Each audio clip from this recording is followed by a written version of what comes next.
오늘 우리 주시는 하나님의 말씀 보도록 하겠는데요. 사도행전 4장 1절에서 22절까지 좀 길지만 저와 여러분이 교독하도록 하겠습니다. 4장 1절에서 22절까지의 말씀을 제가 먼저 읽고 교독하겠습니다. 사도들이 백성에게 말할 때에 제사장들과 성전 맡은 자와 사두개인들이 이르러 예수 안에 죽은 자의 부활이 있다고 백성을 가르치고 전함을 싫어하여 그들을 잡음에 날이 이미 저물었으므로 이튿날까지 가두었으나 말씀을 들은 사람 중에 믿는 자가 많으니 남자의 수가 약 5천이나 되었더라. 이튿날 관리들과 장로들과 서기관들이 예루살렘에 모였는데 대제사장 안나스와 가야바와 요한과 알렉산더와 및 대제사장의 문중이 다 참여하여 사도들을 가운데 세우고 묻되 너희가 무슨 권세와 누구의 이름으로 이 일을 행하였느냐. 이에 베드로가 성령이 충만하여 이르되 백성의 관리들과 장로들아 만일 병자에게 행한 착한 일에 대하여 이 사람이 어떻게 구원을 받았느냐고 오늘 우리에게 질문한다면 너희와 모든 이스라엘 백성들은 알라. 너희가 십자가에 못 박고 하나님이 죽은 자 가운데서 살리신 나사렛 예수 그리스도의 이름으로 이 사람이 건강하게 되어 너희 앞에 섰느니라. 이 예수는 너희 건축자들의 버린 돌로서 집 모퉁이의 머릿돌이 되었느니라. 다른 이로서는 구원을 받을 수 없나니 천하 사람 중에 구원을 받을 만한 다른 이름을 우리에게 주신 일이 없음이라 하였더라. 그들이 베드로와 요한이 담대하게 말함을 보고 그들을 본래 학문 없는 범인으로 알았다가 이상히 여기며 또 전에 예수와 함께 있던 줄도 알고 또 병 나은 사람이 그들과 함께 서 있는 것을 보고 비난할 말이 없는지라. 명하여 공회에서 나가라 하고 서로 의논하여 이르되 이 사람들을 어떻게 할까? 그들로 말미암아 유명한 표적 나타난 것이 예루살렘에 사는 모든 사람에게 알려졌으니 우리도 부인할 수 없는지라. 이것이 민간이 더 퍼지지 못하게 그들을 위협하여 이후에는 이 이름으로 아무에게도 말하지 말게 하자 하고 그들을 불러 경고하여 도무지 예수의 이름으로 말하지도 말고 가르치지도 말라 하니 베드로와 요한이 대답하여 이르되 하나님 앞에서 너희의 말을 듣는 것이 하나님의 말씀을 듣는 것보다 옳은가 판단하라. 우리는 보고 들은 것을 말하지 아니할 수 없다 하니 관리들이 백성들 때문에 그들을 어떻게 처벌할지 방법을 찾지 못하고 다시 위협하여 놓아주었으니 이는 모든 사람이 그 된 일을 보고 하나님께 영광을 돌림이라. 이 표적으로 병 나은 사람은 40여 세나 되었더라. 아멘. 하나님의 말씀입니다. 사도행전 시리즈 세상으로 보냄받은 성령 공동체 7번째 구원의 다른 이름은 없습니다 라는 제목의 말씀을 나누겠습니다. 오늘날 우리가 살아가는 사회를 이 다원화된 사회 이렇게 부릅니다. 예를 들어서 더 이상 이제 한국도 단일 민족 국가라고 부르기에는 점차 어려운 나라가 되어가고 있습니다. 이제 한 2030년이면 이주민이 한 300만 시대가 된다고 하지요. 그리고 다문화 가정도 상당히 많이 살고 있습니다. 종교 역시도 세계적으로 보면 기독교만이 아니라 불교, 유교, 이슬람, 힌두교 정말 많은 종교들이 존재하고 있습니다.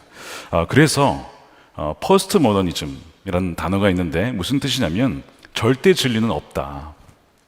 절대 진리를 주장하지 말고 모든 것은 다 상대적이니까 절대 진리를 주장해서도 안 되고 진리가 있지도 않다라고 하는 뜻이 바로 이 포스트 모더니즘의 의미입니다. 핵심 메시지죠.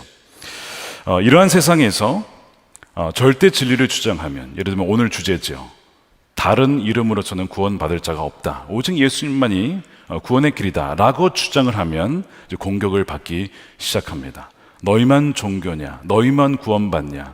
이런 식으로 정말 벌떼와 같이 공격을 하게 되는 세상입니다. 그래서 믿는 이들도 심지어 종교 지도자들도 종교가 여러 가지가 있고 그래서 절대 진리는 없으며 절대 진리를 주장하지 않음으로써 우리가 서로 평화롭게 공존하자 이렇게 주장하는 심지어 종교 지도자들도 있습니다. 이것을 종교 다원주의라고 합니다.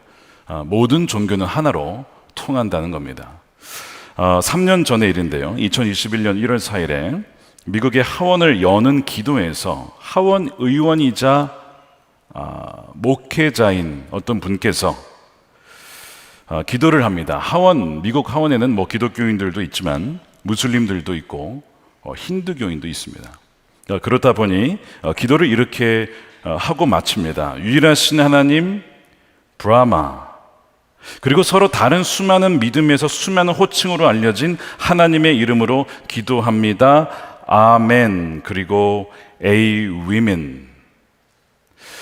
위민은 왜 붙였냐면 아멘 할 때 아멘이 A-M-E-N이죠. 그래서 M-E-N이 남자들이라는 이 남성의 복수 아닙니까?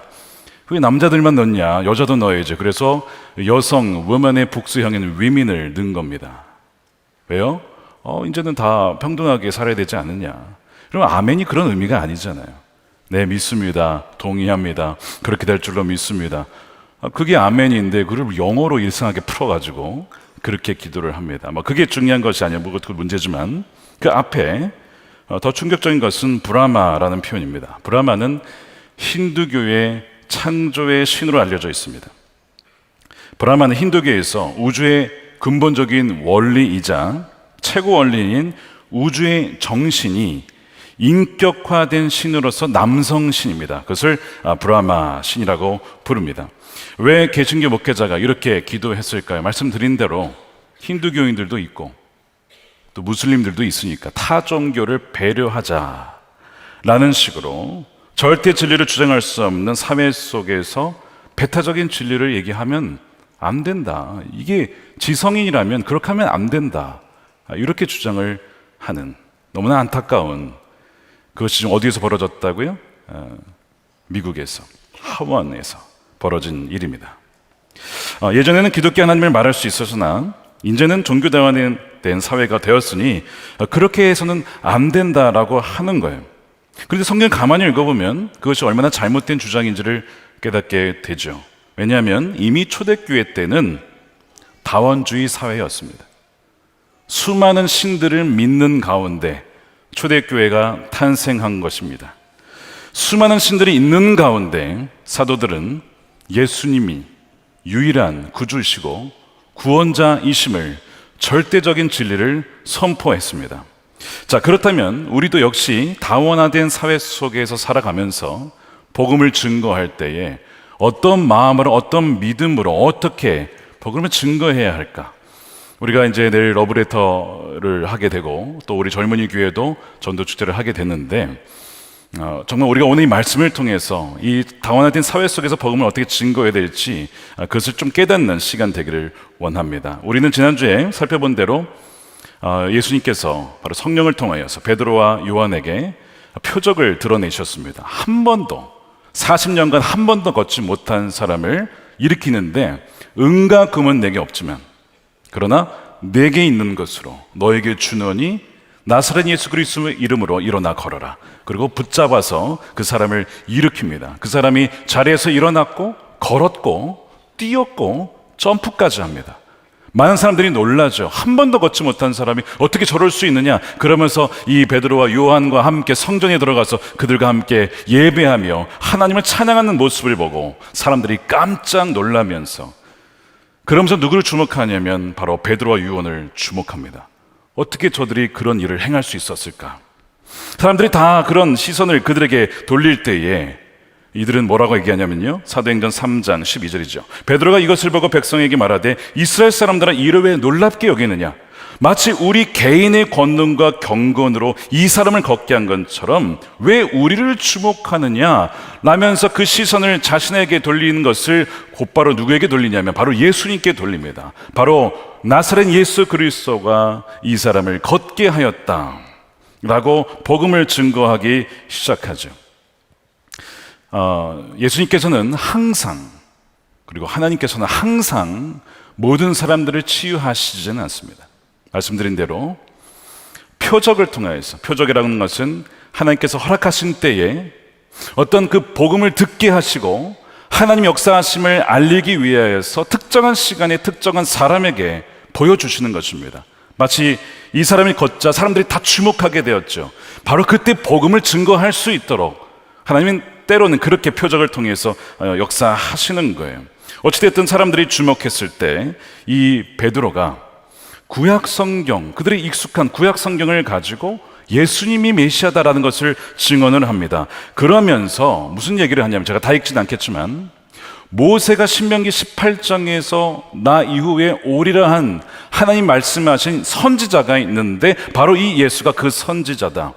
하나님께서 말씀하시기를 이 선지자의 말을 들으면 살 것이지만 듣지 않으면 멸망할 것이라고 말씀하셨습니다 라고 하면서 계속해서 이야기를 하죠. 자, 23절 보십시오. 그 선지자의 말을 듣지 아니하면 멸망받을 것이다. 또한 사무엘 때부터 이어 말한 모든 선지자도 이 때를 가리켜 말하였느니라. 바로 하나님이 보내실 왕, 제사장, 선지자, 이 세 가지 직분을 다 가진 한 분.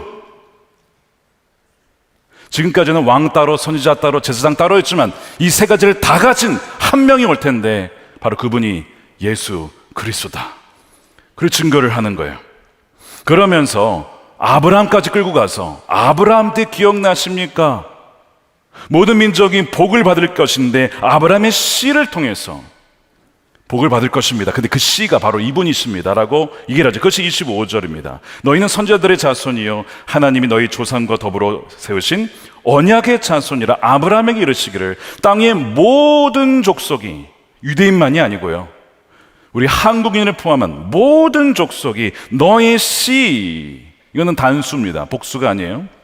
너의 씨, 너의 자손, 그가 누굽니까? 예수님이죠. 말미암아 복을 받으리라 약속하지 않았습니까? 창세기 12장 3절에 바로 그 씨가 바로 이 예수 그리스도이십니다 라고 증거하는 거예요. 그러면서 자, 이 모든 설교를 다 요약을 하면 이런 겁니다. 하나님께서 다른 이름을, 구원을 주실 만한 다른 이름을 주신 적이 없습니다. 오직 예수님 외에는 없습니다 라고 하면서 이 모든 설교를 다 줄이면 바로 사도행전 4장 12절이 되겠습니다. 자, 이 말씀 이겁니다. 다른 이로서는 구원을 받을 수 없나니 천하 사람 중에 구원을 받을 만한 다른 이름을 우리에게 주신 일이 없음이라 하였더라. 아멘이죠. 다른 이름으로서는 구원을 줄 수가 없다.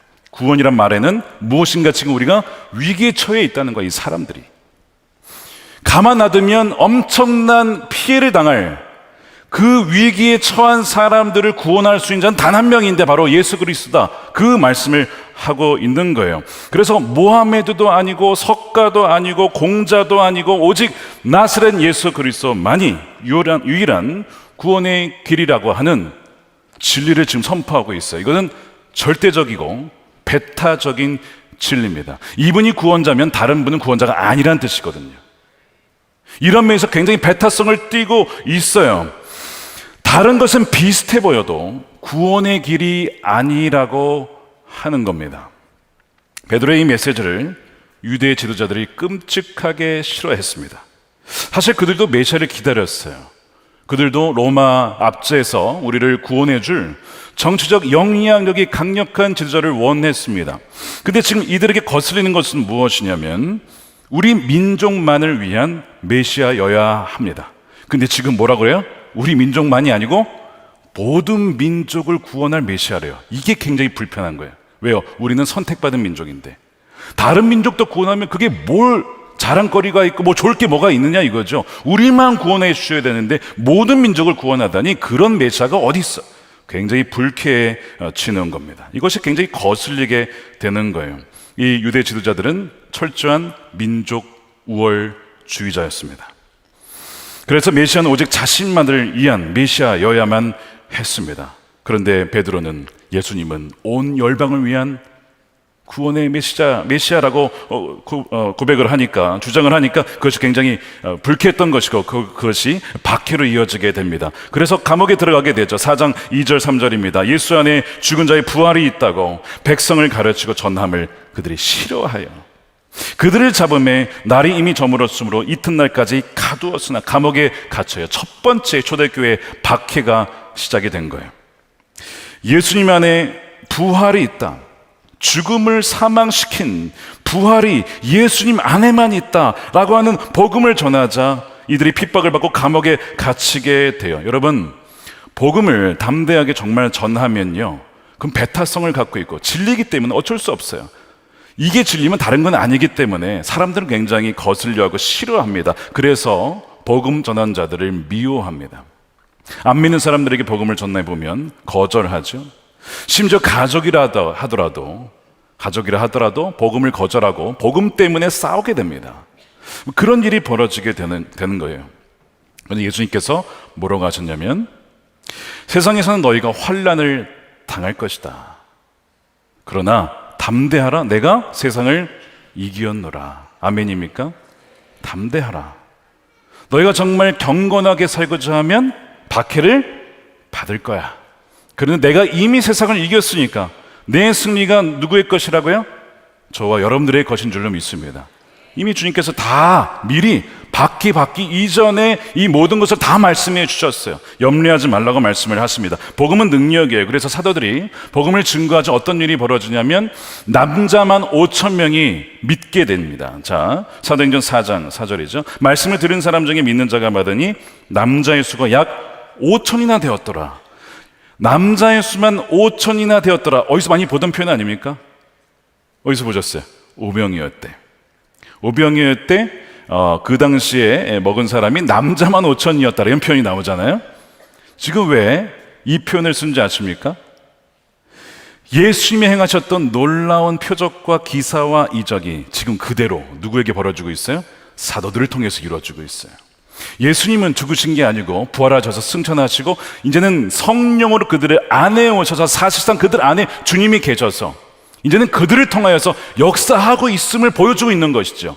그때는 빵을 먹었지만 지금은 생명의 말씀을 이들이 먹고 살아나고 있다.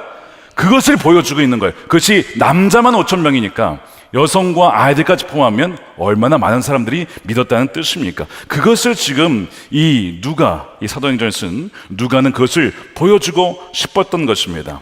그들은 이제는 예수님을 믿었고 말씀을 받아들였기 때문에 죽어도 살고 살아서 믿는 자는 영원히 죽지 아니하리라. 이 부활의 능력이 그들에게 이제 주어지게 된 것입니다.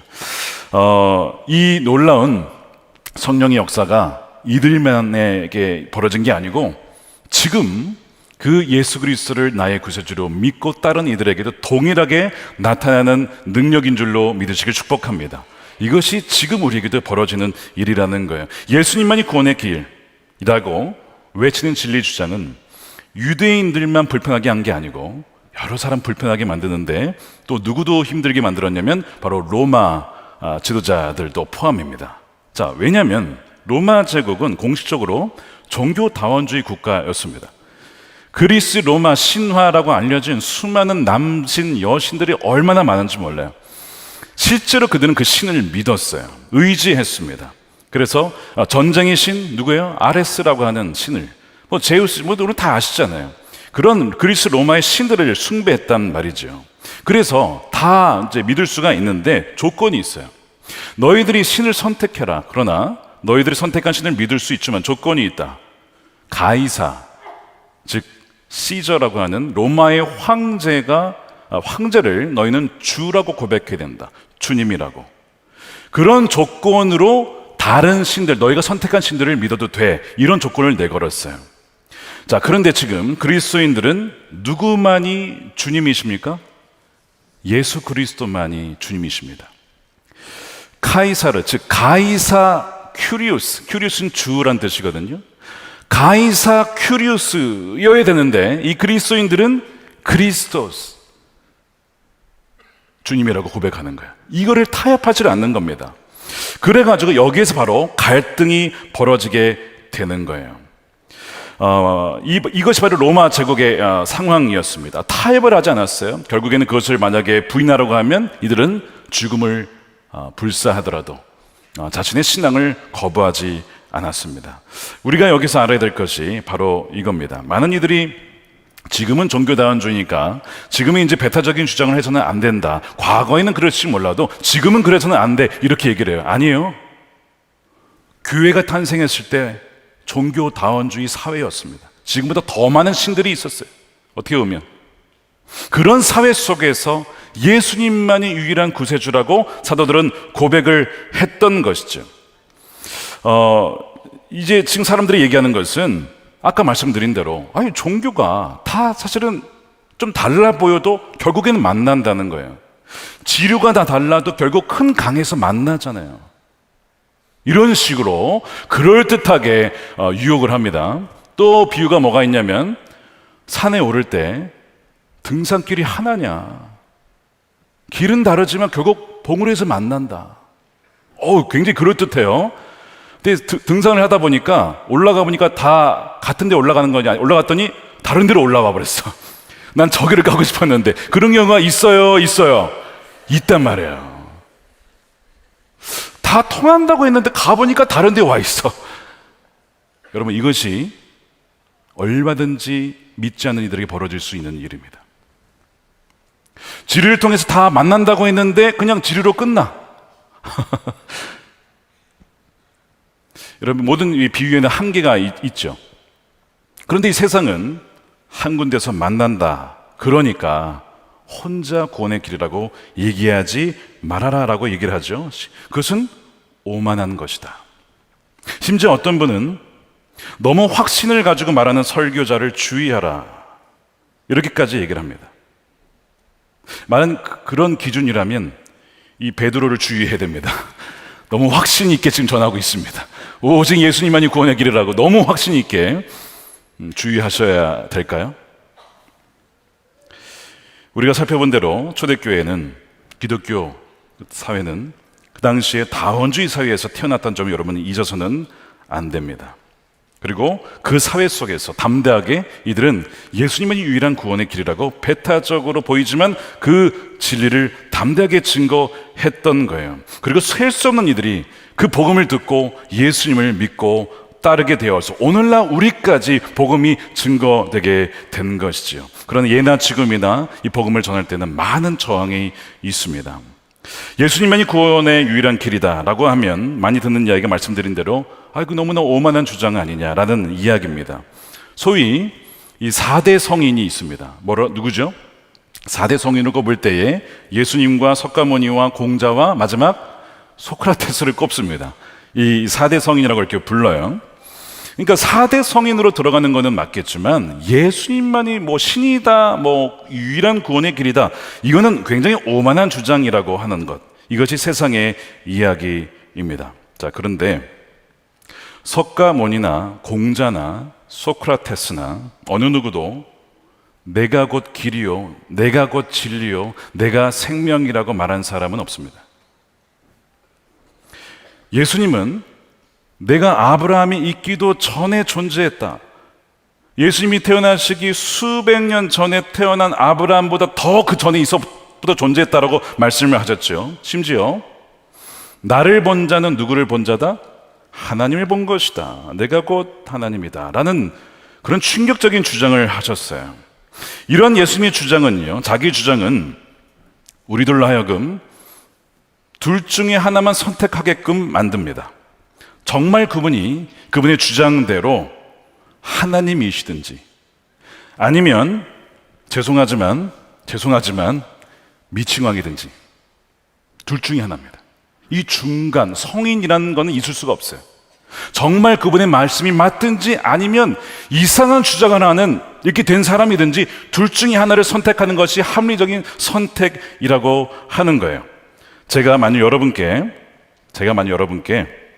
이렇게 말한다고 칩시다. 여러분, 제가 곧 길이요 진리요 생명입니다. 나를 거치지 않고서는 하나님께 갈 자가 없으면, 이렇게 말하면 여러분 어떻게 반응하시겠어요? 저 목사님 이제 한물 갔다, 완전히 정신이, 이렇게 반응하시지 않겠습니까? 이단이다 이러면서 사이비다 이렇게 얘기하지 않겠냐고요. 맞잖아요, 그것이. 여러분 주위에 혹시 이런 분 안 계시죠? 나 사실, 속삭임새 말하는 거, 나 사실 말은 안 했는데 내가 재림한 예수야. 내가 사실은 재림한 예수야. 말하지 마. 이런 분이 계시다면 여러분 어떻게 반응하시겠어요? 오, 주님이시여 이렇게 하시겠습니까? 아니면 잘 돌봐드려야겠죠. 여러분 JMS가 자기가 재림한 예수라고 사람들을 꼬드겼어요. 그리고 자기와 관계를 해야만 구원받는다라고 이 얘기를 했습니다. 그랬더니 두 가지 반응이 나타났습니다. 이단이다, 사입이다, 그죠? 또 한쪽은 주님이시여. 이렇게 되는 거예요. 그리고 이게 정상적인 반응입니다. 아니, 이게 정상적인 반응이 아니라, 그러니까 둘 중에 하나였다는 거죠.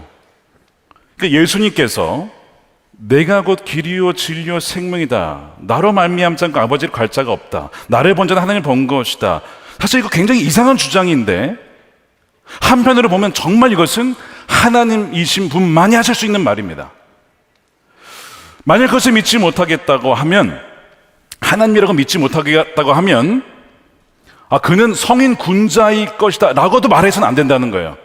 하나님이 아니면 완전히 이 사람은 이렇게 된 사람이라고 하는 것이 마땅한 선택이라고 하는 거예요. 자, C.S. 루이스가 20세기의 최고의 변증가라고 말씀을 드렸어요. 순전한 기독교라는 책에서 이런 얘기를 했습니다.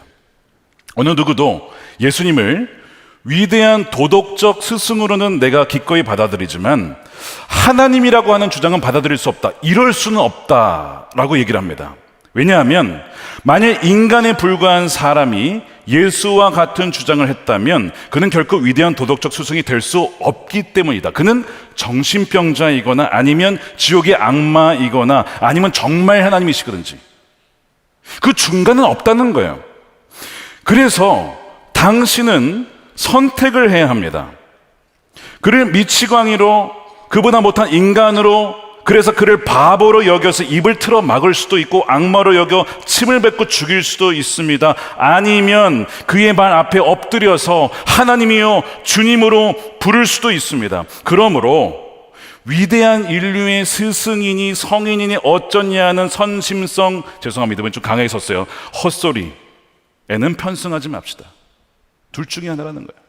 어설프게 난 하나님이라는 거 믿지는 않지만 위대한 성인이요, 이런 식의 선심성 마음을 쓰지 말라 이거예요. 이해하시겠습니까? 이게 무슨 말인지? 충격적인 갈림길이라는 챕터에서 나온 내용이에요. 충격적인 갈림길. 근데 사실 이것이 베드로의 주장입니다. 지금 다른 이름으로서는 구원받을 자가 없다. 그분을 선택하시든지 아니면 미치광이라고 욕하든지 선택을 하라. 우리는 그분이 주님이시라고 믿고 우리가 부활하신 걸 보았고 승천한 것을 보았고 다시 오실 것을 믿고 그 성령께서 우리 안에 오셨으면 우리는 체험했기 때문에 우리는 말하지 아니할 수 없다, 이렇게 막 주장하기 시작하게 된 거예요. 청년들이 타종교에 대한 질문을 종종 할 때가 있어요. 타종교에 대해서. 그러면 목사님, 타종교에는 어떤 선함이나 어떤 지혜가 없습니까? 그럼 그렇지 않아요. 하나님은요, 믿지 않는 사람들에게도 하나님의 지혜와 어떤 그 선하심을 알만한 것들을 이 지구상에 또 우주 만물의 곳곳에 심어 두셨습니다. 이것을 신학적으로 일반 은총이라고 불러요. 구원에 관해서는 그리스도가 유일하지만 어떤 선함이 무엇이냐, 지혜가 무엇이냐에 관련해서는 타종교에도 어느 정도 그것을 담고 있기 때문에 그래요. 예를 들어서 불교에서 인간의 문제를 이렇게 봅니다. 욕망에 대한 집착이다. 그 사람이 괴로운 이유는 집착하기 때문에 자기 자신을 좀 더 나은 사람으로 만들고자 하는 욕망이 그 사람을 굉장히 고통스럽게 만들고, 왜? 그렇게 못하니까. 그래서 불행하게 만들어서 그 집착에서 해방되는 것이 구원이다 라고 주장을 해요. 자기 중심성을 극복해야 된다는 거죠. 그러니까 불교에도 나름대로 문제에 대한 진단을 합니다. 우리가 죄가 자기 중심이라고 하는 것처럼 불교도 비슷하게 자기 중심성이 문제라고 진단을 해요. 그러면 어떻게 해결해야 되느냐? 고집멸도, 네 가지 깨우침을 통해서 해결해야 된다. 해탈을 해야 된다. 누가요? 그 사람이 우리가 그것을 해탈을 해야만 되는 거예요. 그 모든 구원의 길이 누구에게 달려 있어요? 우리에게 달려 있다는 거예요. 그래서 사람들이 수행을 하는 것이고, 부처의 마지막 말씀이 쉬지 말고 노력하라, 계속 정진해라, 그거였어요. 그러니까 어느 정도 자기 중심성에 대한 지혜가 담겨 있죠. 불교 안에도. 힌두교도 불교랑 비슷하죠. 본질적으로 비슷한 말을 하지만 힌두교의 업보를 가르칩니다. 업보는 카르마인데, 우리가 생각한 것이나 말, 행동으로 지은 원인 때문에 말미암는 결과입니다. 그러니까 지금 이 세상에서 겪는 모든 우리의 아픔은 뭐 때문에 그런 거예요? 전생에서 지은 죄 때문에 그거로 받은 거다. 그러니까 지금은 바꿀 수가 없고 이거를 지금 이 세상에서 잘 살아야만 다음 생에서 좋게 태어난다 이거예요. 그러니까 지금은 바꿀 수가 없어. 운명론입니다. 절대 바꿀 수가 없어요. 그것이 힌두교의 가르침이에요. 그러면서 인생은 돌고 돈다. 윤회를 가르치죠. 여러분 굉장히 뭔가 좀 맞는 얘기 또 들려있는 것처럼 보이죠. 그러나 성경은 뭐라고 합니까? 한 번 죽는 건 사람에게 정해진 것이다. 그 위에는 심판이 있다라는 얘기와 진리의 말씀과 윤회는 양립할 수 없습니다. 하나가 맞다면 하나는 틀리게 되어 있어요. 여러분 뭘 선택하시겠습니까? 불교도 힌두교도 공통적으로 무엇으로부터 우리가 구원을 받아야 한다라고 얘기를 하는데 해결책이 달라요. 어느 종교도 내가 구원자다, 내가 유일한 구원의 길이다, 진리다 라고 말하지 않습니다. 이슬람에서는 어떤 인간도 신이 될 수 없거든요. 근데 예수님은 인간이 신이랍니다. 이거 이슬람 입장에서는 이건 신성 모독이에요. 그래서 이슬람 입장에서는 예수님은 그저 선지자일 뿐입니다. 하나의 인간일 뿐이에요. 절대 하나님이 될 수가 없어요. 불교는 신을 믿지 않죠. 근데 기독교는 신을 믿습니다. 완전히 근본이 다른 거예요. 힌두교는 신을 믿지만 우리를 위해 죽는 신이 아닙니다. 힌두교는 윤회를 믿지만 말씀드린 것처럼 기독교는 한 번 인생은 살고 그 이후에 심판이 있다는 직선적인 역사관을 말합니다. 그러니까 종교는 다 비슷비슷하다 라고 하는 말은 종교를 너무나 모른 채 하는 말입니다. 이것이 맞다면 저것이 틀린 거예요. 모든 종교가 참일 수가 없는 것이죠. 그래서 예수님을 믿고 그리스도인이 된다는 것은 기독교는 옳고 다른 종교들은 틀렸다라고 말하는 것입니다. 다시 한번 C.S. 루이스를 인용하겠습니다. 이렇게 얘기를 했습니다. 그리스도인이 된다는 것은 기독교가 다른 종교와의 차이를 보이는 부분에서 기독교는 옳고 다른 종교들은 틀렸다라고 생각한다는 뜻입니다. 산수를 할 때에 그렇듯이 맞는 답은 하나이며 나머지는 다 틀린 답입니다. 그러나 틀린 답들 중에도 비교적 정답에 근접한 답이 있는 법입니다. 그래서 흡사해 보이는 거예요. 제가 어려운 한번 저기 산수를 한번 하도록 하겠습니다. 자, 1 더하기 1은 너무 어려워. 대답을 못해. 너무 어려워가지고 막 계산하느라. 1 더하기 1은 2잖아요. 답은 정답은 2예요. 근데 누군가가 3 근접한데 정답이 아니에요. 근접한데 정답이 아니에요. 이런 경우가 있어요. 정답은 하나거든요. 근데 누가 왜 2만 정답이냐고, 너무 오만한 거 아니냐고 이렇게 주장하면 어떻게 돼요? 잘 돌봐드려야 됩니다. 옆에서. 다시 기초부터 다시. 뭔지 이해하시겠죠? 진리라고 하는 것은 그 진리의 특성상 다른 것을 배제할 수밖에 없습니다. 1 더하기 1이 2면 2지 3은 아니라는 거예요. 근접할 수는 있지만 3과 2는 같지 않습니다. 다르다는 거예요. 근데 많은 사람들이 3을 보고 거의 같아 있으니까 거기서 다 만나는 거 아니냐, 올라가 보니까 다른 봉우리 와 있더라니까요. 그런 일들이 죽고 난 다음에 있다면 이건 정말 큰일 날 일이죠. 죽음 뒤에 뭐가 있어? 여러분, 없으면요 뭐 다행이죠. 근데 있으면요 영원히 지옥에서 하나님과 떨어져서 어둠 속에서, 여러분 그렇게 살아야 됩니다. 확률은 어떻게 보면 50%인데 그렇게 큰 확률에 자신의 전체를 거시겠다고요. 지금 사회가 종교다원주의니까 예수님만이 유일한 길이다라고 말하지 말아라, 모든 종교가 다 통한다, 이렇게 얘기를 해요. 배타적인 주장이라는 거예요. 근데 유일한 길이 아니야 라고 말하는 그 주장도 무슨 주장이에요? 배타적인 주장입니다. 모든 종교는 다 길이 통해 라고 하는 주장은 그것을 믿지 않는 이들을 배제하는 것입니다. 그것도 하나의 절대적인 진리 주장이 되는 것이죠. 결국 나는 좀 포용적이고 난 좀 더 너그러워서 모든 종교는 다 만나는 거야 라고 말하는 게 아니고, 그것도 하나의 절대적인 진리 주장을 하는 것이고, 우리도 예수님만 유일한 길이라고 주장을 하는 것입니다. 절대 진리와 절대 진리를 부딪혔을 때 과연 무엇이 진짜일까? 그 근거는 무엇일까라고 했을 때 그러면 모든 종교가 만든다는 근거는 무엇입니까? 근거가 없어요. 근데 우리는 말씀이 있습니다. 먼저는 지난 수천 년간 많은 책들이 나왔다가 사라졌습니다. 뭐 더 이상 읽혀지지 않아서도 그렇고 나왔는데 틀린 내용이 나와서 사라진 책들도 많죠. 그러나 성경은 지난 수천 년간 수많은 공격과 비판을 받았어도 거뜬히 살아남았으나 왜요? 이것은 진리이기 때문에 그것을 경험하고 예수 그리스도를 경험해서 그분이 내 안에 계시고 나와 함께 계시며 또한 천국과 지옥이 있음을 죽음 이후에 보고 살아 돌아온 이들도 증언들이 수두룩하고 그 수천 수만 명의 사람들의 증언과 함께 이 성경은 지금까지 우리에게 전해져 오고 있는 거예요. 무엇보다 예수님께서 뭐라고 하셨냐면 부활하신 후에 엠마오 제자들에게 무슨 얘기를 하냐면 너희 그 성경에 모세와 선지자들로부터 쓰여진 기록 알고 있지? 그게 다 나에 대해서 증언하는 것들이야. 자, 누가복음 24장 27절 말씀을 보십시오. 그리고 예수께서는 모세와 모든 예언자에서부터 시작해서 성경 전체에서 자기에 관하여 써놓은 일을 그들에게 설명하여 주셨다. 너희가 읽었던 그 모든 말씀이 다 나에 대한 말씀이었고 예언이었고 그게 나야 라고 그들에게 보여주신 것이죠. 내가 유일한 길이요 진리요 생명이야. 나로 말미암지 않고는 아버지께로 갈 자가 없어. 그분이 죽음을 이기시고 부활하셔서 그분을 믿는 자마다 죽어도 살고 살아서 믿는 자는 영원히 죽지 않냐는구나.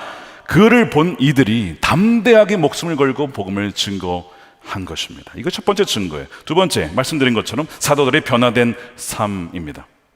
베드로와 요한은요 갈릴리 어부였어요. 죄송하지만 배우지 않은 분들입니다. 학교하고는 거리가 멀었던 분들이죠. 그런데 그 누구보다도 탁월했고 담대했습니다. 그렇게 복음을 전하고 있어요. 사람들이 깜짝 놀라요. 자, 어떻게 놀라냐면 13절에 그들이 베드로와 요한이 담대하게 말함을 보고 그들을 본래 학문 없는 범인, 원래 이들은 교육 안 받았던 사람들 아닌가? 이 사람들이 대학 나왔었던가? 그렇게 알았다가 이상히 여기며 도대체 이 수많은 지식과 이 담대함은 어디서 나온 것이지? 또 전에 예수와 함께 있던 이들인데 이런 얘기를 하고 있는 거예요. 완전히 다른 사람이 된 것을 봤어요. 새로운 정체성을 가진 자들로 보게 된 것입니다. 보통은 사회적으로 자신보다 위에 있는 사람들 앞에서 사람들은 다 그렇지는 않지만 눌려 있거나 자신감을 잃기 마련입니다. 지금 여기 누가 있습니까? 대제사장들, 사두개인들, 유대 지도자들이 다 있어요. 거기에 자신의 목숨을 죽일 수도 있는 사람들입니다. 전혀 눌리질 않아요. 전혀 쫄지를 않아요. 너무 담대한 거예요. 예전에는 베드로가 무서워했습니다. 대제사장이 나를 죽일까 봐. 그래서 예수님을 3번 부인한 거 아닙니까? 겁쟁이였어요. 두려움이 많았습니다. 근데 그 사람 맞나 싶을 정도로 완전히 다른 사람이 되어버린 거예요. 그 이유는 부활하신 주님을 만났고, 첫 번째. 두 번째, 성령이 그 안에 계시기 때문에 나의 인생이 나의 행위와 나의 어떤 퍼포먼스와 교육이나 그런 거에 달려있는 것이 아니라 전적으로 예수님의 의로움과 그분의 십자가의 부활의 능력에 달려있음을 그들이 믿었기 때문에 담대하게 그들을 지금 복음을 증거하고 있는 거예요. 자, 그래서 아무에게도 말하지 말라고 막으려 해도 오히려 더 큰 소리로 외칩니다. 자, 19절에 베드로와 요한이 대답하여 이르되 하나님 앞에서 너희의 말을 듣는 것이 하나님의 말씀을 듣는 것보다 옳은가? 야, 담대하게 그냥 마치 하나님이 지금 같이 이제 계시니까 그 담대함을 말하는 것이죠. 우리는 보고 들은 것을 말하지 아니할 수 없다. 이들을 막을 수가 없는 거예요. 이들은 예수 그리스도라고 하는 흔들리지 않은 반석 위에 자신의 인생을 지금 세운 거예요. 흔들리지 않은 반석 위에. 어떠한 핍박과 고난과 비판이 나와도 나를 붙잡고 계신 분, 내가 세워진 그 인생의 집은 절대 무너지지 않는 예수 그리스도 그 위에 세워졌기 때문에 거기에서 용기가 나오는 것이죠. 자, 그분은 바로 오퉁이의 머릿돌이십니다. 자, 11절에 이 예수는 너희 건축자들의 버린 돌로서 집 모퉁이의 머릿돌이 되었느니라. 자, 이 얘기는 베드로는 무슨 얘기를 하냐면 사람들은 누구나 다 자기 인생의 건축자라는 것입니다. 누구나. 우리 모두가 다 지금 아키텍처예요. 인생을 다 설계를 하고 짓고 있어요, 지금. 뭐 일에서, 가정에서, 사회에서 어떤 영역, 모든 걸 다 종합해서 인생의 어떤 집을 건축해 가고 있습니다. 그렇죠? 그 건축자예요. 이 세상은 어떤 곳이라고 하는 세계관이 있고, 또한 앞으로 인생을 내가 어떻게 살아가야 한다라고 하는 나름대로의 가치관을 다 갖고 있습니다. 그 스트럭처를 다 갖고 있어요, 어느 정도.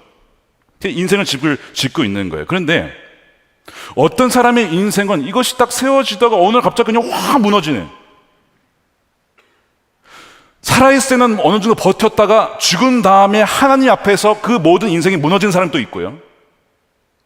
어떤 사람은 살아서도 무너지지 않고 죽어서도 무너지지 않는 인생이 있더라는 거예요. 예수님께서 그 차이가 어디서 나오는지를 이미 말씀하셨어요. 마태복음 7장이죠. 24절에 그러므로 누구든지 모두가 다 인생의 건축자입니다. 나의 이 말을 듣고 행하는 자는 그 집을 반석 위에 지은 지혜로운 사람, 고린도전서 3장의 표현은 지혜로운 건축자라고 표현했습니다. 같으리니 비가 내리고, 그러니까 인생에 여러 가지 고난과 풍파가 오죠. 비가 내리고 창수가 나고 바람이 불어 그 집에 부딪히되 무너지지 아니하나니. 이것은 이 생에서 여기서만 그런 것이 아니라 죽은 이후에도 마찬가지입니다. 예수 그리스도라고 하는 모퉁이 돌 위에 지어진 집은요, 무너지지 않는다는 거예요. 이는 주추를, 머릿돌, 가장 중요한 주추를 반석 위에 놓은 까닭이라는 것이죠. 26절에 반면에 나의 이 말을 들었는데, 이제 잘 보세요. 안 들은 게 아니에요. 들었대요. 그리고 주여 주여도 해요. 근데 그 예수 그리스도의 생명과 성령의 실자가 되지 않은 사람들이 있어요. 자, 듣고도 행하지 아니하는 자는 그 집을 모래 위에 지은 어리석은 사람 같으니 겉으로 보기에는 사람 어떤 인생이 알아줍니다. 이 사람 대단한 성취를 이루었어.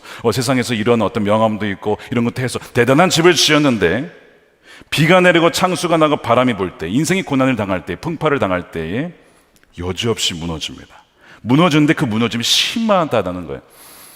자, 그러면 여러분들은 다른 이름으로서는 구원을 받을 수 없다라고 하는 그 예수 그리스도를 믿고 머릿돌이 되시는, 그 코너스톤 되시는 그 예수 그리스도 위에 세워진 집이십니까? 아니면 무너지는 모래 위에 세워진 인생을 집을 세우고 계십니까? 지금 이 많은 건축자들이 어떻게 했다고 했습니까? 예수님을 마치 필요 없는 돌처럼 버렸다고 했어요. 그러니까 자신의 인생에 예수 그리스도는 필요 없는 자야. 이 쓸데없는 돌이 굴러와서 버렸단 말이에요.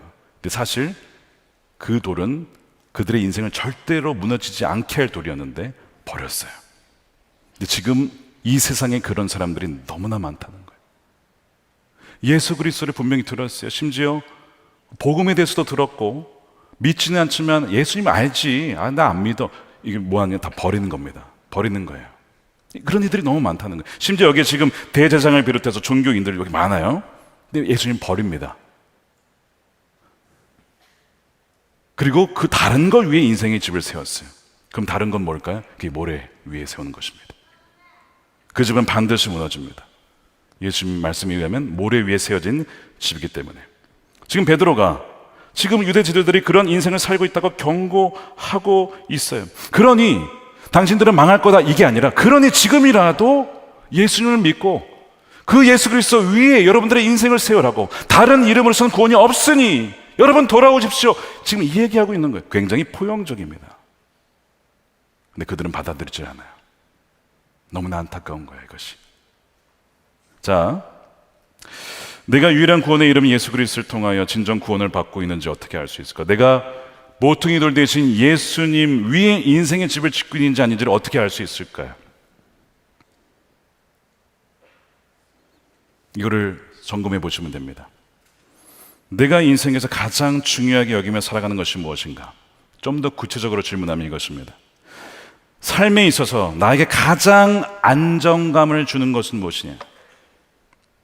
집이라고 하는 것은 기반이 흔들리면 무너지기 마련이거든.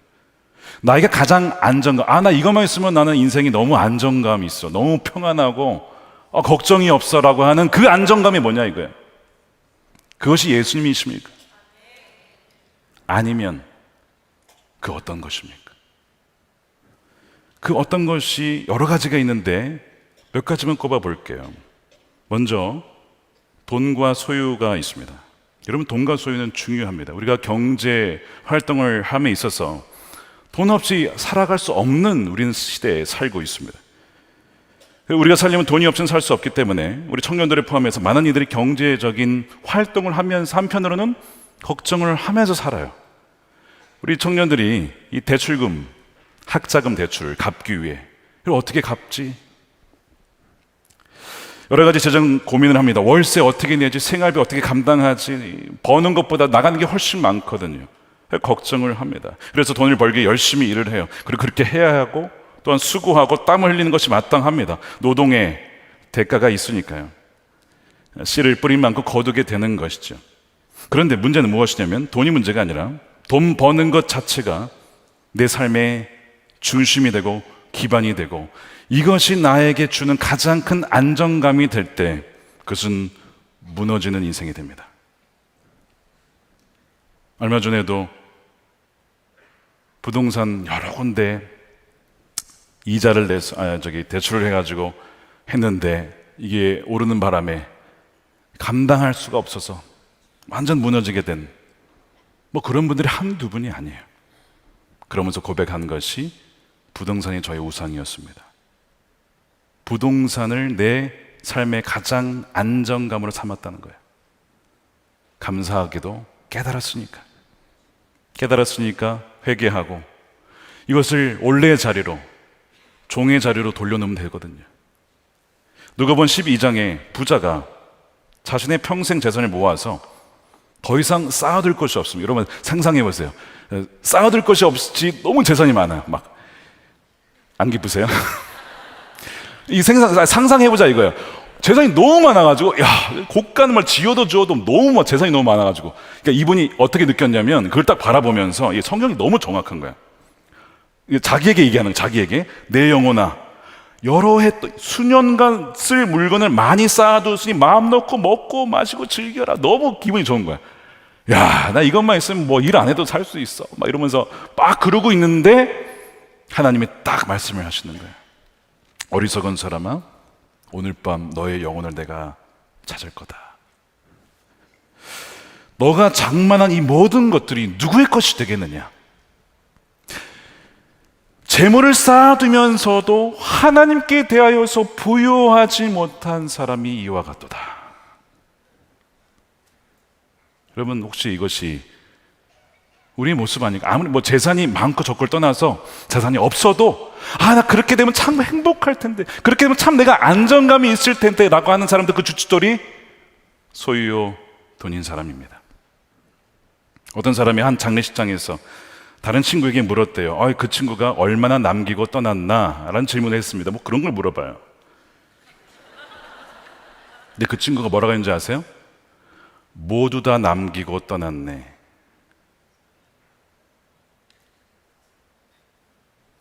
모두 다 남기고 떠났네.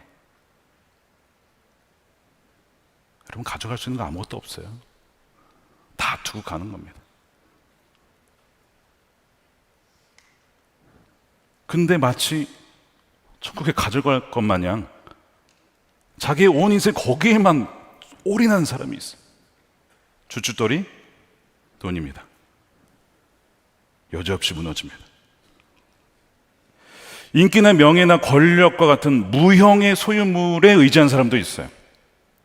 물론 여러분, 성경에 보면 하나님을 경외하는 사람들을 하나님께서는 그의 이름을 높여주신다는 말씀이 곳곳에 등장합니다. 가장 대표적인 구절이 창세기 12장 3절에 2절 3절에 아브라함에 약속하실 때 무슨 약속을 하셨냐면 내가 너의 이름을 창대하게 할 거야, 이 얘기를 하세요.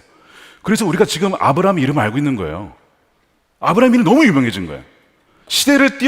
시대가 막 몇 시대를 지나가도 다 알려지고 한국만이 아니고 전 세계에 알려져 있고 하나님이 그렇게 하시거든요.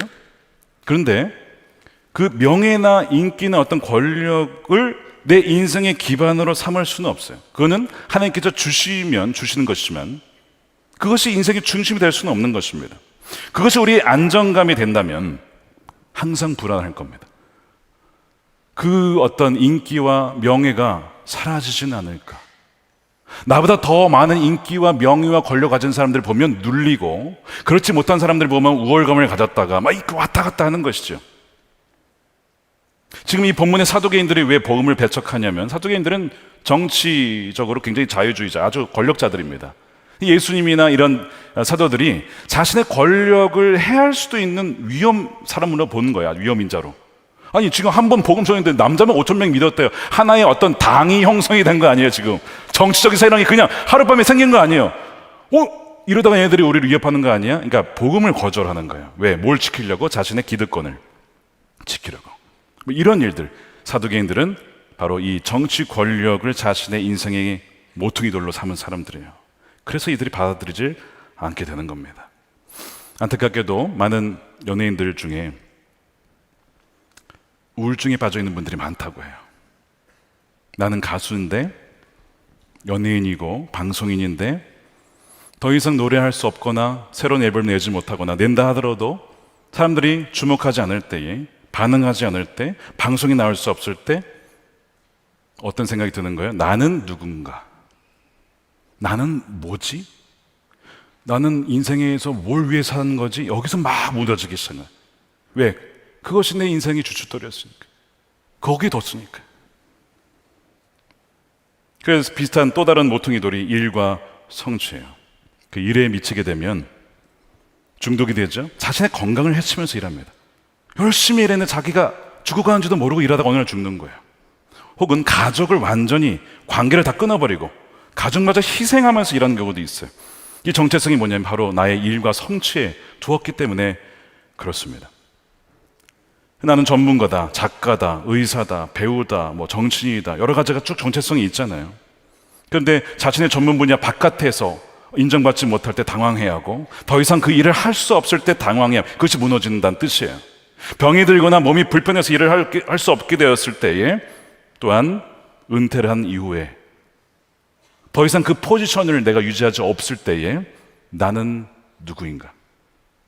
만약 거기에 내 인생을 둔 사람이라면요, 여지없이 무너지는 거죠. 그런 일이 온다는 거예요. 뭐 굉장히 많지만 다 다룰 수는 없고요. 질문은, 여러분들의 인생의 기반이 되는 모퉁이돌은 무엇입니까? 그것이 예수 그리스도가 아니라면요, 지금 우리는 다, 만일 예수 그리스도가 기반이 아니라면 다 지금 위험에 처해 있는 거예요. 구원을 받아야 될 상황입니다. 근데 다른 이름으로서는 구원이 안 되고 오직 예수 그리스도 위에, 그 반석 위에, 모퉁이들 위에, 그 말씀 가운데 살아가는 이들만이 무너지지 않는 인생을 살아가게 된다는 것입니다. 예수님께서 우리가 우리의 선행과 열심을 통해서 우리의 구원 방법을 우리에게 알려주기 위해 오신 게 아니었어요. 우리가 살아야 될 완벽한 삶과 순종을 다 사셨고요, 우리가 죽어야 될 죽음을 대신해서 죽으시기 위해 오셨습니다. 그래서 예수님이 다 이루셨어요. 그게 복음입니다. 기쁜 소식이에요. 우리가 무엇인가를 해야 되는 게 아니고 우리를 위해서 하나님이 행하신 일, 이것이 기쁜 소식입니다. 이미 벌어진 사건이고 그것이 예수님이 행하신 일입니다. 그 예수님이 하신 일 때문에 우리는 완전히 하나님께 사랑받았고 지금도 받고 있으며 완전히 용납된 것입니다. 그러니까 베드로와 요한은 이러한 정체성 위에 자신의 인생을 세운 것이죠. 확고한 정체성입니다. 이건 흔들릴 수가 없는 거예요. 왜? 영원히 그분이 나를 받아주셨으니까, 나를 자녀 삼아 주셨으니까. 오늘 젊은이들이 많이 이제 와 있는데요, 치열한 경쟁 사회에서 좋은 평가 받고 좋은 성적 받고 싶고 좋은 대학 가고 싶고 좋은 직장과 높은 연봉 받으며 좋은 스펙을 가지고 이력서에도 좀 여러 가지를 많이 적고 싶을 겁니다. 근데 해도 끝이 없을 거예요. 아무리 해도 만족함이 없을 것이고 아무리 추구해도 만족함이 없을 것입니다. 왜? 언제나 우리보다 더 높은 사람, 더 앞서간 사람이 있기 때문에 비교하다 보면 나는 따라갈 수가 없어, 무너지는 것이죠. 근데 주님이 초청하시는 거예요. 내게로 와라. 너의 인생을 내 위에 세워라. 내 위에 지어라. 작년에 미국 사우스캐롤라이나 피드몬트라고 하는 곳에 위치한 우드먼트 고등학교가 있습니다. 이제 이 퍼블릭, 이 공립학교예요. 이 공립학교에서는 뭐 이렇게 기독교 얘기하면 안 됩니다. 종교 얘기하면 안 돼요. 지금 이 미국 고등학교가 공립학교가 다 그렇습니다. 근데 졸업할 때에 시니어 클래스의 회장인 리디아 오웬스가 졸업 연설을 하게 됐는데 이 공립학교에서 졸업식에서 복음을 전합니다. 대담한 여인이죠. 근데 이 복음은 어떻게 깨닫게 된 거냐면 2년 전에 어머니를 잃을 때에 그 슬픔 가운데 어머니가 들려주셨던 복음 메시지와 함께 죽음을 그가 겪으면서 깨닫게 된 것입니다. 자신의 정체성이 성취나 업적에 둘 수 없다는 것을 깨달아요. 언젠가 나도 죽게 될 텐데 내가 꿈을 이루지 못하면 나는 가치 없는 인생인가? 나는 실패자인가? 그때 깨달은 복음으로 바탕으로 인생의 성공의 정의가 바뀌었다고 해요. 자, 그러면서 졸업식 연설에서 이렇게 복음을 전합니다. 여러분이 꿈을 모두 이루거나 전혀 이루지 못하더라도 당신은 여전히 가치가 있고 당신은 하나님의 형상으로 만들어졌기 때문에 여전히 하나님 보시기에 훌륭한 존재입니다. 여러분은 얼마나 잘해 나가는지 보다 훨씬 더 중요한 자들입니다. 만약 성취한 것에 정체성을 두고 성공해야만 충분하다고 믿는다면 모든 것이 실패하고 나면 어떻게 되겠습니까? 돈이 많지 않거나 친구가 많지 않으면 어떻게 되겠습니까? 이 세상의 것들에 정체성을 둔다면 그것은 곧 여러분들을 실망시킬 것입니다. 이것들은 단지 일시적인 것뿐이기 때문에 그렇습니다. 내 삶에 비극이 닥쳤을 때 그 상실을 극복하는 데 도움이 된 것은 내 성적이나 성취가 아니었습니다. 내 인생의 모든 것이 불확실하다고 느껴질 때에 내가 일상을 예전 그대로 유지하기 위해 의지할 수 있는 유일한 것은 바로 그분은 예수 그리스도뿐이었습니다. 이렇게 복음을 전하는 거예요. 하나님의 은혜가 우리에게 족하고 그의 능력이 우리의 연약한 가운데 온전하여진다. 고린도후서 12장 9절 말씀을 인용하면서 당신이 성공하지 못할지라도 걱정할 필요가 없습니다. 이미 주 예수 그리스도 안에 당신은 안전합니다. 이러한 믿음의 영향을 준 사람이 바로 2년 전에 돌아가신 그의 어머니였어요. 이들의 어머니는요, 그녀에게 다른 어떤 유산을 물려주진 못했습니다. 부유롭지 못했습니다. 그래서 물려줄 수 있는 것이 없었지만 가장 소중한 유산을 물려줬어요. 그것은 바로 모퉁이 돌이신 예수 그리스도, 나스렛 예수의 이름을 딸에게 물려준 겁니다. 그럼 가장 고귀한 유산이죠. 가장 고귀한. 우리 이제 5월에 가정의 달을 맞이하면서 우리 자녀들에게 줄 수 있는 가장 중요하고 영원히 변치 않을 유산이 무엇일까요? 바로 예수 그리스도를 물려주는 것입니다. 사랑하는 여러분, 오늘 이 자리에 여러분들이 어떠한 형편에 있든지 어떤 환경 속에서 오늘 이 자리에 참여하셨든지 아무런 상관이 없어요. 우리 인생이 우리의 퍼포먼스에 달리는 것이 아니기 때문에 그래요. 우리의 진정한 구원과 우리의 생명은 예수님께 있습니다. 영원히 흔들리지 않은 집은 모퉁이 돌이신 예수 그리스도 위에 세워질 때만 가능함을 여러분 믿으시길 축복합니다. 그러니까 사실은 예수님이 유일한 구원이시다라고 하는 이 배타적인 진리는 놀랍게도요, 세상에서 가장 포용적인 공동체를 만들어냅니다.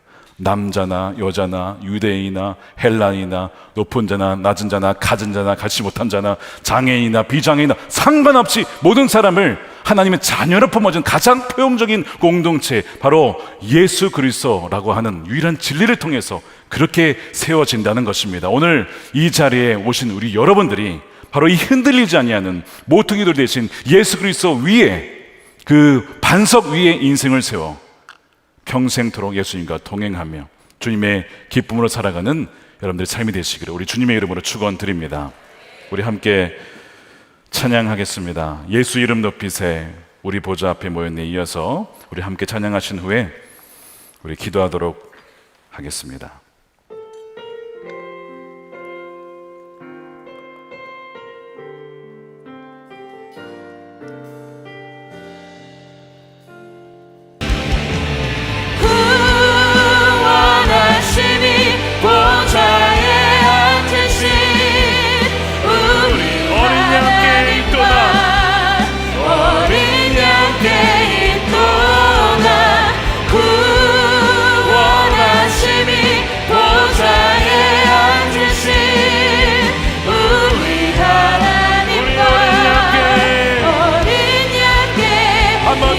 찬양합니다.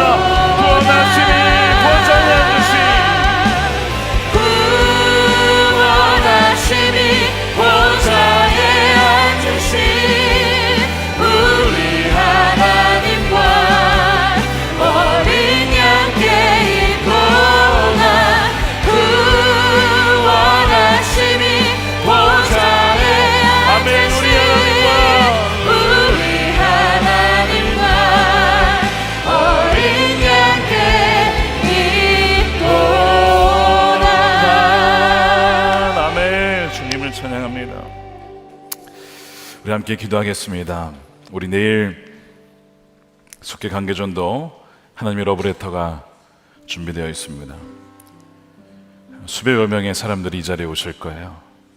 지난 한 달간 눈물로 기도하며 그분들을 위해서 얼마나 봉사하며 헌신하며 또 기도하며 권면하셨습니까?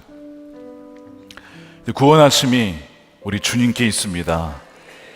또 예수 그리스도 이름을 부르고 믿는 자에게 영원한 구원이 있습니다. 구원은 하나님의 선물이라고 했습니다.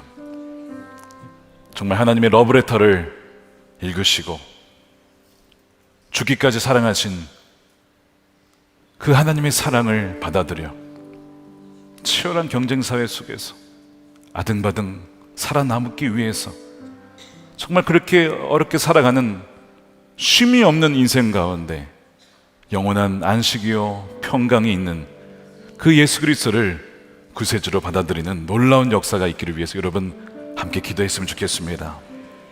첫 번째로 주님, 예수님 외에 구원의 다른 이름이 있는 줄로 믿는 이들이 너무나 많이 있습니다. 그러나 다른 이로서는 구원을 받을 수 없음을 깨닫게 하여 주시옵소서. 주 예수 그리스도를 왕과 구세주로 믿고 그의 인생을 의탁하여 의지하게 하여 주시옵소서. 그리하여 영원한 생명과 평강과 그 능력을 하나님 그 믿는 모든 이들에게 부어 주시옵소서. 우리 전도대장들을 위하여서 함께 이 시간 주여만 외치고 기도하겠습니다. 주여,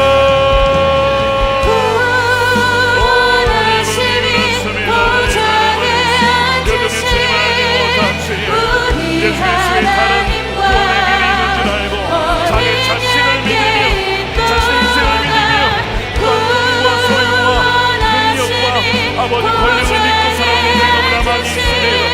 하나님의 불쌍히 여기시옵소서. 하나님 오늘 놀라운 선물을 넣어주시옵소서. 하나님 오늘 선물을 넣어주시옵소서. 하나님 오늘 수고하시옵소서. 하나님 오늘 선물을 넣어주시옵소서. 하나님 오늘 모든 일을 마음으로 활짝 열어주시고 오늘의 아버지 주여 귀가 열리게 하시고 하나님 오늘 모든 입술을 열어주시고 기도는 가운데 선한 열매를 맺게 하여 주시옵소서. 하나님께 신뢰하며 나아갑니다. 주여 우리 하나님 나를 믿었으면 오늘 받을 수 없다. 예수 그리스도를 믿고 오늘로 오래가며 나아가며 하나님 아버지 주인 없는 인생 왕 없는 굴 아버지라는 인생 가운데 아버지 살아가는 하나님의 백성들 잃어버린 신령들을 원하여 주시옵소서. 하나님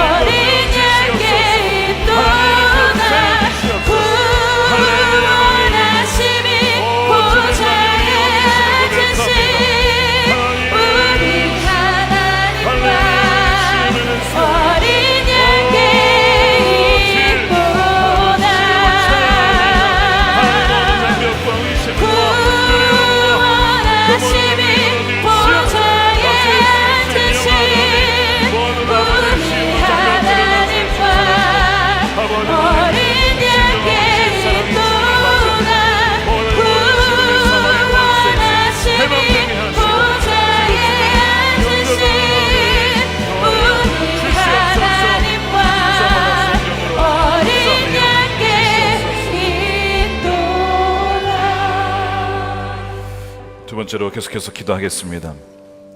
오늘 말씀을 들으면서 여러분 한번 여러분의 삶 가운데 적용을 하셨으리라 생각합니다. 여러분들의 정말 인생의 모퉁이들은 누구십니까? 그리고 무엇입니까? 정말 예수님을 여러분의 인생에 흔들리지 아니하는 반석과 터전으로 삼고 계십니까? 아니면 분명히 내가 예수를 믿는다고는 했지만 나에게 가장 안정감을 주는 것이 돈인 것 같습니다.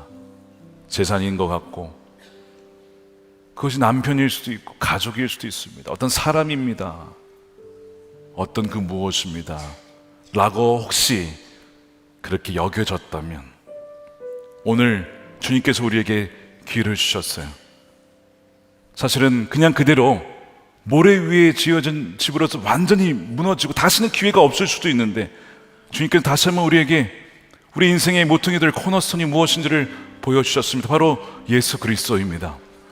그분을 믿고 그분의 말씀 가운데 살아가는 이들, 성령을 따라 행하는 이들, 바로 그들은 절대 무너지지 않는다. 오늘 그렇지 못했던 분들이 계시다면 이 시간에 주님, 다시 한번 우리 주 예수님만을 내 인생의 모퉁이 돌로 삼고 그 위에 흔들리지 않는 그 집을 짓겠습니다. 주님이 그리하여 이 세상을 살아갈 때에도 고난과 풍파가 밀려와도 주님으로 말미암아 이겨내게 하시고, 또한 이 생을 막임한 후에 주님 앞에 심판의 자리에 섰을 때 주 예수 그리스도의 온전한 완전하신 의로움으로 나를 덮어주셔서 그는 무죄다, 의롭다, 나의 자녀라고 그렇게 여겨주시고 인정해주시는 그 은혜를 여러분 다 누리는 그 놀라운 여러분들의 삶이 되시기를 축복합니다. 이 시간 기도할 때에 주님, 많은 인생의 건축자들이 예수를 버리고 모래 위에 인생의 집을 짓고 있습니다. 인생의 풍파와 하나님 심판 앞에 모여들 집이 아니라 영원한 터전이요 모퉁이 돌 되시는 주 예수 그리스도 위에 인생을 세우게 하여 주시옵소서. 주의 말씀대로 살아갈 수 있는 힘과 순종하며 살아갈 수 있는 동행하는 삶을 살아갈 수 있도록 주여 함께 역사해 주시고 깨닫게 하여 주옵소서. 주여 한번 외치고 기도하겠습니다. 주여,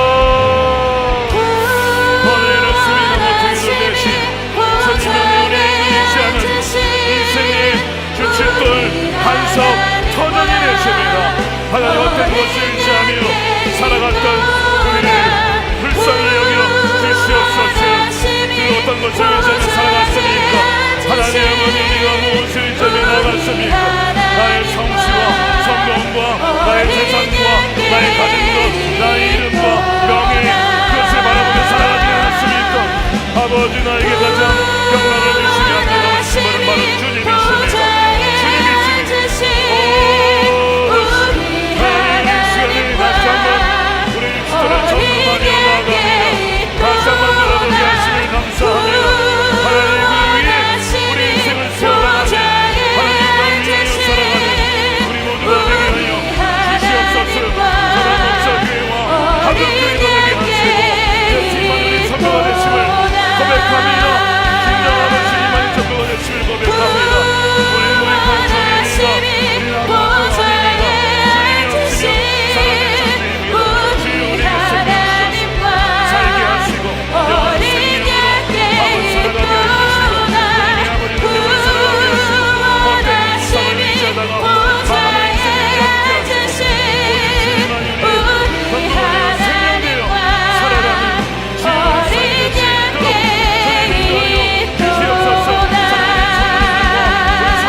우리 강단 위에 올라와서 기도하셔도 좋겠습니다. 또한 안수기도 받으실 분들은 나오시면 여러분들 위해서 기도해 드리도록 하겠습니다. 우리 마지막 세 번째 기도하겠습니다. 오늘날 우리의 사회가 이 다원화된 사회입니다. 그것은 굉장히 강점이 되기도 합니다. 나와 다른 이들과 함께 내가 경험하지 못했던 것들, 내가 알지 못했던 것들을 다른 분들을 통하여서, 다른 문화와 사람들을 통해서 배울 수 있기 때문에 나의 세계가 전부가 아님을 또한 알게 하고, 또한 그렇게 성장할 수 있기 때문에 사실은 굉장히 좋은 강점이 있습니다. 그러나 동시에 예수 그리스도만이 유일한 구원자이심을 증거하기에는 사실은 굉장히 많은 저항과 반발이 있는 것도 사실입니다. 그러므로 사실 일상에서, 직장에서 복음을 증거하기란 사실은 수많은 박해를 각오해야 합니다. 일상의 선교사로 살아가신 분들은 이 시간 위해서 기도하면서 동시에 실제로 중동이나 타문화권에서 다운화된 사회 속에서 복음을 증거로 나가신 우리 선교사님들이 계십니다. 그것은 정말 그들은 더욱더 실제입니다. 자칫하면 복음을 증거하다가 잡혀서 감옥에 갇힐 수도 있고 정말 핍박을 당할 수도 있는 그런 가운데 살아가시는 많은 분들이 계십니다. 이 시간 우리 일상의 선교사님들 또한 우리 선교지에 나가 계신 우리 선교사님들의 가정을 위해서 함께 기도했으면 좋겠습니다. 주님, 종교 다원화된 선교지에서 치열하게 영적 전쟁을 치르며 복음을 살아내고 증거하는 선교사님들과 그들의 가정과 또한 일상의 선교사들에게 성령의 충만함을 더하여 주시옵소서. 우리 힘으로는 할 수 없습니다. 우리는 두려워할 수밖에 없습니다. 그러나 베드로와 요한에게 성령이 임하였을 때에 그들이 평범한 사람이 더 이상 아니었습니다. 이제는 예수 그리스도가 함께하며 성령의 권능이 함께하는 비범한 자들이 되었습니다. 그리하여 담대하게 예수 그리스도를 부끄러워하지 아니하고 증거할 수 있었던 것처럼 주님, 우리도 담대하게 하나님의 말씀을 말로 또한 삶으로 증거할 수 있도록 주여 역사하여 주시옵소서. 우리 한번 두 손 들고 우리 선교사님들과 또한 일상에서 그렇게 선교를 증거하며 나가는 선교사로 살아가는 우리 성도들을 위하여서 함께 중보하며 주여 한번 외치고 기도하도록 하겠습니다. 주여